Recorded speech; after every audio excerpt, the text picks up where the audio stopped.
ہجرت رسول کا واقعہ عرض کرتا ہوں۔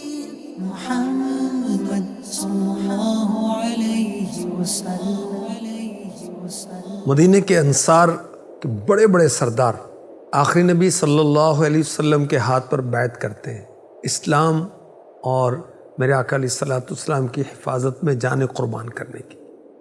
جب کفار کو معلوم ہوا کہ مسلمانوں کی تعداد بڑھ رہی ہے، جان نثاران مصطفیٰ کی تعداد بڑھ رہی ہے، تو یہ مسلمانوں کے مخالف ہوئے اور انہوں نے مسلمانوں پر ظلم و ستم کے پہاڑ توڑنا شروع کر دیا۔ صحابہ کرام علیہم رضوان نے پیارے آقا علیہ الصلوۃ والسلام سے اجازت لے کر مدینہ پاک کی طرف ہجرت کرنا شروع کر دی۔ مکے میں رہنے والے تقریباً سبھی مسلمان ہجرت کر گئے، سوائے ان لوگوں کے جو مشرقین کے قیدی تھے یا مریض تھے یا کمزور تھے۔ میرے آقا علیہ الصلوۃ والسلام نے عاشق اکبر حضرت سیدنا صدیق اکبر اور حضرت مولا علی رضی اللہ عنہ کو اپنے ساتھ مکے میں ہی رکنے کا ارشاد فرمایا۔ اللہ پاک کی طرف سے ابھی ہجرت کا حکم نہیں ملا تھا۔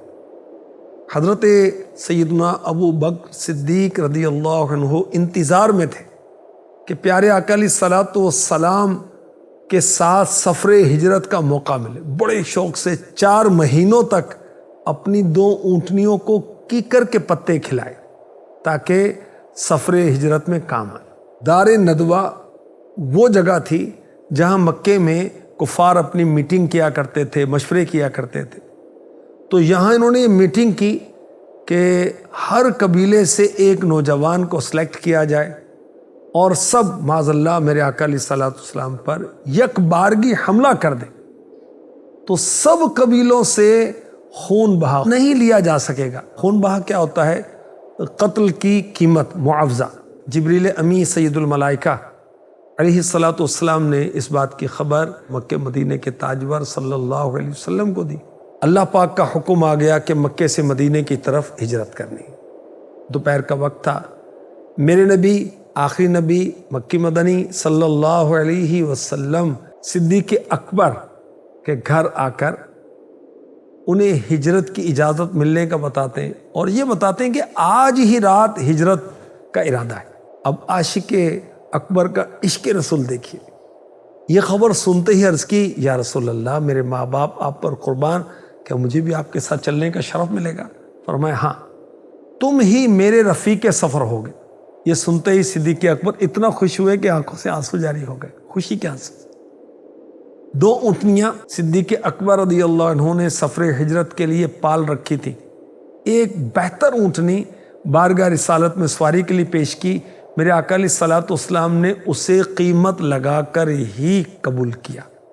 اب صدیق اکبر کی جانثاری دیکھیے، فہم دیکھیے، تدبر دیکھیے، وفاداری دیکھیے، ہجرت کا انداز دیکھیے، کیسا پلان بناتے ہیں۔ کفار مکہ کی جاسوسی پر اپنے بیٹے کو لگاتے ہیں کہ ان کے ساتھ رہے اور ان کے خطرناک ارادوں سے ہمیں باخبر رکھے، اپڈیٹ کرے۔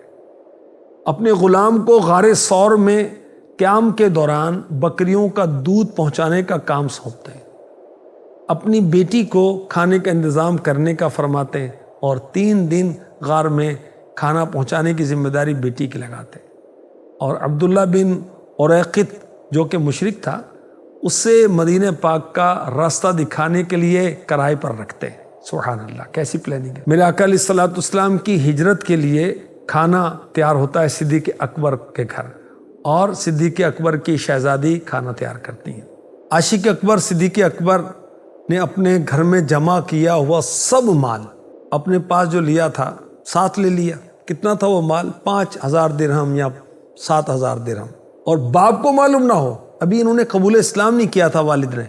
یہ فتح مکہ پر ابو قحافہ رضی اللہ عنہ نے قبول اسلام کا شرف حاصل کیا صدیق اکبر کے والد نے۔ باپ کو معلوم تھا کہ میرا بیٹا ابو بکر عاشق اکبر ہے، سب کچھ لٹا دے گا۔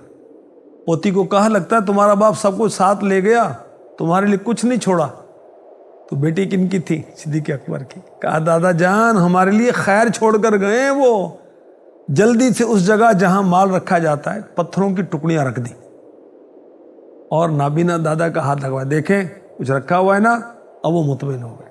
اللہ اکبر۔ رات کو جب کفار مکہ نے میرے پیارے نبی مکی مدنی صلی اللہ علیہ وسلم کو قتل کرنے کے ارادے سے آپ کے گھر کا گھیرا کیا، محاصرہ کیا۔ پیارے آقا علیہ الصلوۃ والسلام نے حضرت علی رضی اللہ عنہ کو امانتیں سپرد کی، فرمایا میرے بستر پہ لیٹ جاؤ۔ یہ امانتیں مالکوں کے سپرد کر کے مدینے آ جانا۔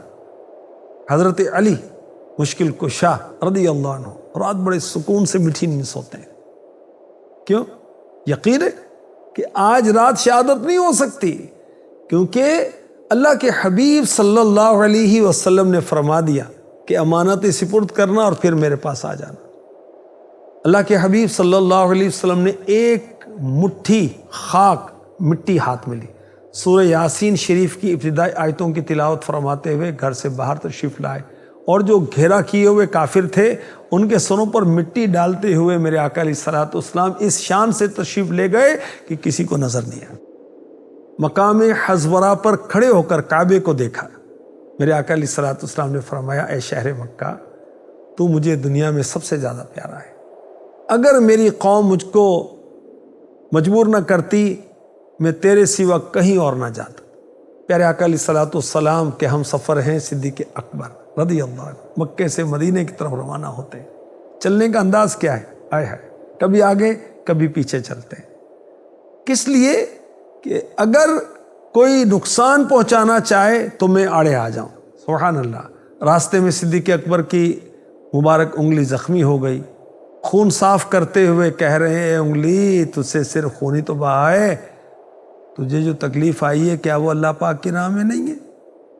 چلتے چلتے پیارے آقا علیہ الصلوۃ والسلام کے مبارک قدم جب زخمی ہوئے تو صدیق اکبر نے پیارے آقا علیہ الصلوۃ والسلام کو اپنے کندھوں پر اٹھا لیا اور غار ثور تک پہنچا دیا۔ سبحان اللہ، بہت اونچا غار ثور۔ غار ثور پر صدیق اکبر پہلے خود غار میں داخل ہوتے، غار کو صاف کرتے ہیں، اس میں جو سوراخ تھے اس میں اپنے کپڑے کو پھاڑ کر بند کرتے، ایک سوراخ باقی رہ گیا، اور یہ وہی سوراخ تھا جس میں سانپ اپنا راستہ نکالتا ہے۔ صدیق اکبر رضی اللہ تعالی عنہ پیارے آقا علیہ الصلوۃ والسلام کو عرض کرتے ہیں غار میں آنے کا، اور جو سوراخ بچ گیا اس پر اپنی پاؤں کی ایڑی رکھتے ہیں۔ میرے آقا علیہ الصلوۃ والسلام نے صدیق اکبر کی یہ خدمت دیکھی تو دعا کی، یا اللہ قیامت کے دن ابو بکر کو جنت میں میرے ساتھ جگہ عطا فرما۔ اللہ پاک نے وہی فرمائی کہ آپ کی دعا قبول ہوئی۔ سبحان اللہ۔ پیارے آقا صلی اللہ علیہ وسلم نے اپنا سر انور صدیق اکبر کی گود میں رکھا اور آرام فرمانے لگے۔ مفتی احمد یار خان نعیمی رحمۃ اللہ تعالی علیہ فرماتے ہیں اس موقع پر یہ سعادت صرف صدیق اکبر کو پوری دنیا میں حاصل تھی۔ یہ جو عبادت کر رہے تھے، حضور کا چہرہ دیکھ رہے تھے، سبحان اللہ۔ صدیق اکبر نے جس سوراخ پر ایڑی رکھی ہوئی تھی اس میں چھپے ہوئے سانپ نے آپ کی ایڑی پر ڈس لیا۔ تکلیف تو ہو رہی ہے، ایڑی نہیں ہٹاتے، اور شدت کی وجہ سے آنکھوں سے آنسو جاری ہوتے ہیں تو پیارے آقا علیہ الصلوۃ والسلام کے رخسار مبارک پر گرتے ہیں۔ حضور پر نور صلی اللہ علیہ وسلم بیدار ہوتے ہیں، فرماتے ہیں ابو بکر کیا بات ہے؟ عرض کی حضور ڈس لیا گیا۔ اللہ کے رسول صلی اللہ علیہ وسلم نے جہاں سانپ نے ڈسا تھا اپنا تھوک مبارک لگایا، زہر کا اثر چلا گیا، مگر ڈسنے کا نشان باقی رہا۔ اور کہتے ہیں کہ آج بھی صدیق اکبر رضی اللہ تعالی عنہ کی نسل میں انگوٹھے پر سانپ کے ڈسنے کا نشان موجود ہے۔ اور یہ بھی کہا گیا کہ میرے آقا علیہ الصلوۃ والسلام کے لعاب دہن اقدس کی برکت سے صدیقیوں کو کوئی سانپ ڈستا نہیں ہے، اگر ڈس لے تو زہر اثر نہیں کرتا۔ غار ثور میں صدیق اکبر کو پیاس لگی تو میرے نبی، سچے نبی، اچھے نبی، پیارے نبی، سونے نبی صلی اللہ علیہ وسلم نے صدیق اکبر کو کیسا پانی پلایا؟ دودھ سے سفید، شہد سے میٹھا، اور فرمایا یہ اللہ پاک نے خصوصاً تمہارے لیے جنت الفردوس سے غار ثور تک نہر بنا کر پانی بھیجا تاکہ تم پی سکو۔ کفار قریش پیارے آقا صلی اللہ علیہ وسلم اور صدیق اکبر کا پیچھا کرتے ہوئے قدموں کے نشانات کی مدد سے غار تک پہنچے۔ کفار کی آہٹ پا کر صدیق اکبر گھبراتے ہیں اور عرض کرتے ہیں یا رسول اللہ صلی اللہ علیہ وسلم اب ہمارے دشمن اس قدر قریب آ گئے کہ قدموں پر نظر ڈالیں تو ہمیں دیکھ لیں گے۔ میرے نبی صلی اللہ علیہ وسلم دلاسا دیتے ہیں لا تحزن ان اللہ معنا، غم نہ کرو، بے شک اللہ ہمارے ساتھ۔ اللہ پاک نے غار کے باہر ان دونوں کے قدموں کے نشانات اپنی قدرت سے مٹا دی۔ غار کے منہ پر مکڑی کا جالا بن دیا گیا، اس کے کناروں پر کبوتری نے انڈے دے دی۔ یہ منظر دیکھ کر کفار سمجھے یہاں کوئی نہیں، واپس چلے گئے۔ اللہ حضرت کا شعر یاد آ رہا، جان ہے جان کیا نظر آئے، کیوں عدو گرد غار پھرتے ہیں۔ میرے نبی صلی اللہ علیہ وسلم ایمان کی جان ہے، تو جان نظر آتی ہے، ہمیں اپنی جان نظر نہیں آتی نا، تو کیوں دشمن غار کے گرد پھر رہے ہیں۔ سبحان اللہ۔ 3 دن تک غار ثور میں قیام رہا۔ اس قیام کے دوران صدیق اکبر رضی اللہ تعالی عنہ کا بیٹا آپ کو مکے کے کفار کی خبریں دیتا۔ جب وہ باہر نکلتا تو آپ کا صدیق اکبر کا آزاد کردہ غلام بکریاں لے کر آتا تھا تاکہ آپ کو بکریوں کا دودھ پیش کرے، اور آپ کے بیٹے کے پیچھے بکریوں کا ریوڑ چلاتا تاکہ صدیق اکبر رضی اللہ عنہ کے شہزادے عبداللہ کے قدموں کے نشانات مٹ جائیں، کسی کو ان کے آنے کی خبر نہ ہو۔ سبحان اللہ۔ صدیق اکبر رضی اللہ عنہ کی بیٹی 3 دن بڑی رازداری تک کھانا پہنچاتی ہیں۔ چوتھے دن آپ حضرات غار سے باہر تشریف لائے تو عبداللہ بن اریقط صدیق اکبر کے حکم پر 2 اونٹنیاں لے کر انتظار کر رہا تھا، جس پر دونوں حضرات سوار ہو کر مدینے کی طرف سفر شروع کرتے۔ ساحل کے خفیہ راستے سے مدینے کی طرف عبداللہ بن اریقط چل پڑا۔ صدیق اکبر رضی اللہ تعالی عنہ کی اونٹنی پر میرے نبی سوار ہے۔ ادھر مکے میں اعلان ہوتا ہے جو ان دونوں کو گرفتار کرے 100 اونٹ ملیں گے۔ اس مجلس میں سراقہ بن جعشم بھی بیٹھا تھا، ابھی قبول اسلام کا شرف حاصل نہیں ہوا تھا۔ سراقہ اپنے گھوڑے پر سوار ہو کر میرے آقا علیہ الصلوۃ والسلام اور صدیق اکبر کا پیچھا کرتے ہیں، قریب پہنچتے ہیں تو صدیق اکبر نے کہا یا رسول اللہ ہمیں پکڑنے والا قریب آ گیا۔ پیارے آقا علیہ الصلوۃ والسلام نے فرمایا لا تحزن ان اللہ معنا، غم نہ کر، اللہ ہمارے ساتھ ہے۔ صدیق اکبر رونے لگتے ہیں۔ فرمایا اے ابو بکر کیوں روتے ہو؟ عرض کی یا رسول اللہ اپنے لیے نہیں روتا، اس خوف سے روتا ہوں کہیں آپ کو تکلیف نہ پہنچ جائے۔ عاشق اکبر ہے نا۔ میرے آقا علیہ الصلوۃ والسلام نے دعا کی اور سراقہ کا گھوڑا زمین میں دھنس گیا۔ اس نے عرض کی تو میرے آقا علیہ الصلوۃ والسلام نے معاف کر دیا، گھوڑا زمین سے نکلا اور سراقہ بن جعشم یہ واپس ہو گئے۔ بعد میں انہوں نے قبول اسلام کا شرف حاصل کیا تھا۔ بالآخر میرے آقا علیہ الصلوۃ والسلام اور صدیق اکبر مقام قبا پر پہنچتے ہیں۔ دوران سفر اللہ کے رسول کے انوار صدیق اکبر پر اس طرح پڑتے ہیں کہ قبا والے آقا اور غلام کی پہچان کرنے میں مشکل میں آ جاتے ہیں۔ جب دھوپ آئی، صدیق اکبر نے جب اللہ کے رسول صلی اللہ علیہ وسلم پر اپنی چادر پھیلائی تو لوگوں نے پہچانا آقا کون ہے، غلام کون۔